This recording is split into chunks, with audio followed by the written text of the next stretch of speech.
The year was 334 BC, and Alexander, the young and audacious king of Macedonia, set forth on a quest that would forever be etched in the elder scrolls of history.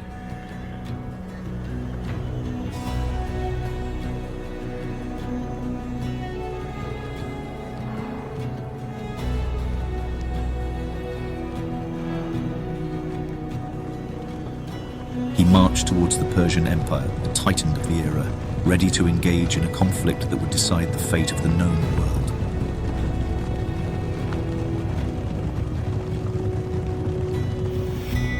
Merely 20 years of age, his sheer brilliance and dauntless leadership paved the way for an unbroken string of triumphs.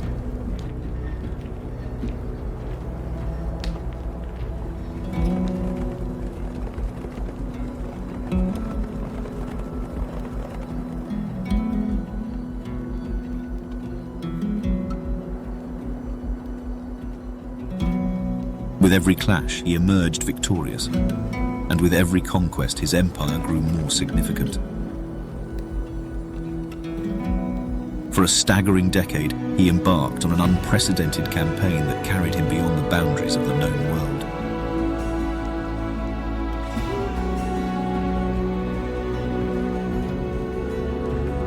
He relentlessly carved out one of the most substantial empires ever known to man, making an indelible mark on the pages of history.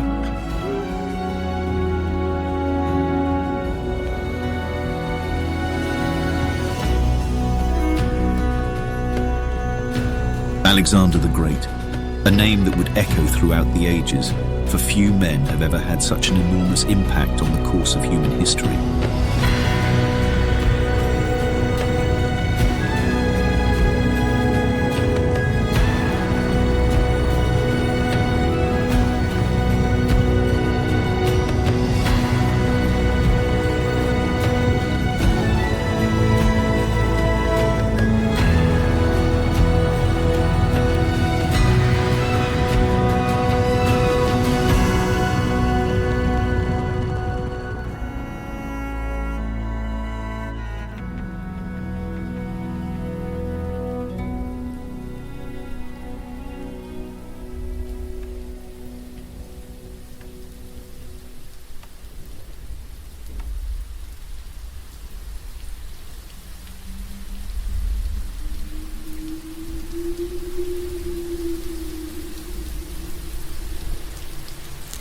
The air was filled with smoke and blood.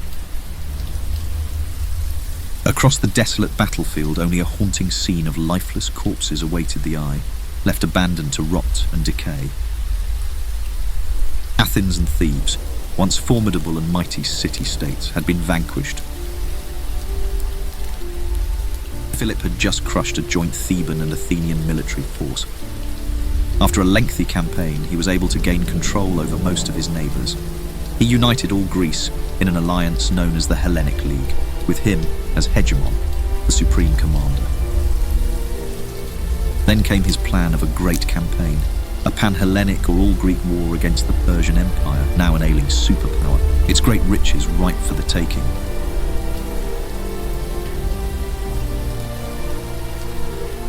But unfortunately for him, not everything is destined to go as planned.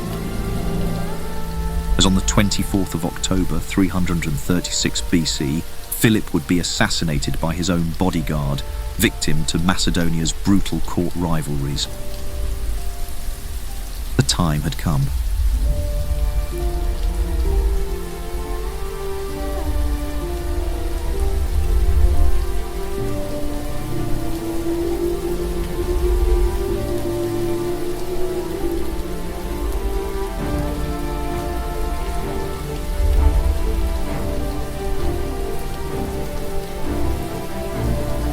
On that fateful day, Alexander would be coronated as King of Macedon. Alexander inherited his father's grand plan to invade Persia, but first he had to secure his position as king. He executed potential rivals and crushed rebellions, making an example of Thebes by completely destroying the ancient city and selling its people into slavery.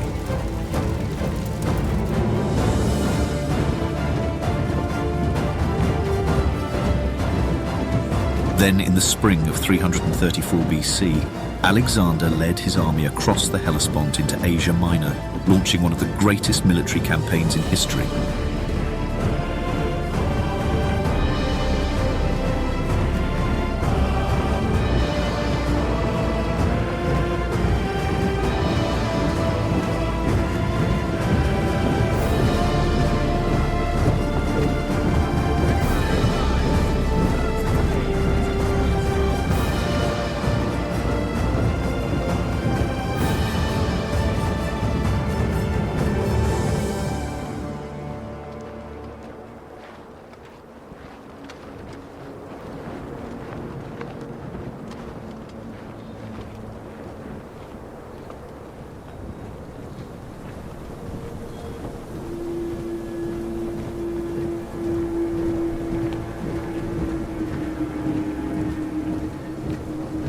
Alexander commanded an army of approximately 40,000 soldiers, hailing from various regions of Greece.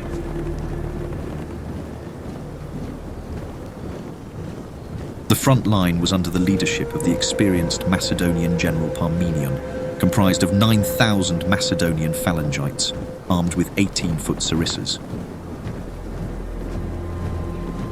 These soldiers were highly skilled and formed a formidable battle formation known as the phalanx, which was 16 ranks deep and nearly impenetrable due to its solid wall of iron spear tips.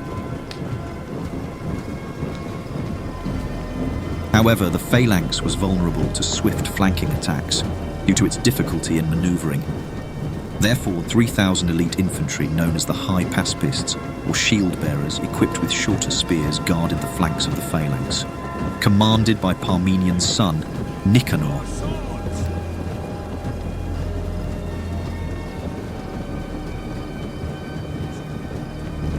The elite skirmishers of the army were the Agrianes, skilled javelin throwers from present-day southern Bulgaria.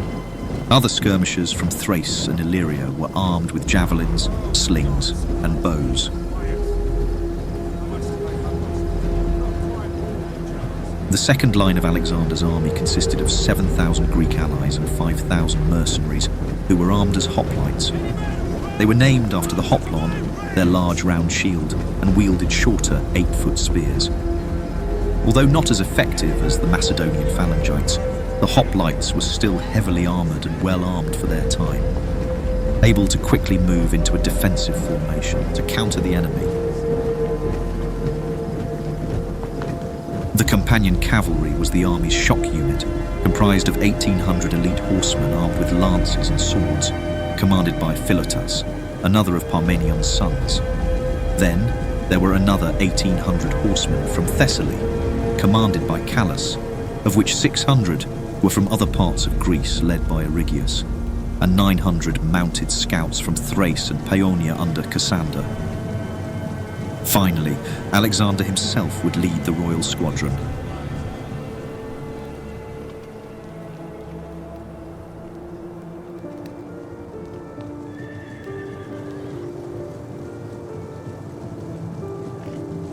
The Persians were now threatened, for Alexander had just crossed the Hellespont,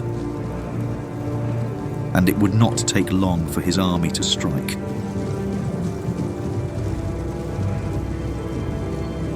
So the governors or satraps of Anatolia met to devise a plan.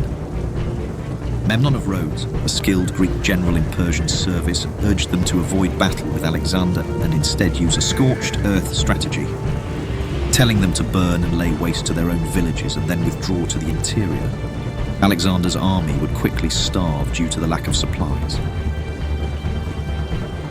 However, the satraps were unwilling to lay waste to their own provinces without a fight. So they decided to face Alexander's army on the field of battle at the river Granicus. They made ready for battle.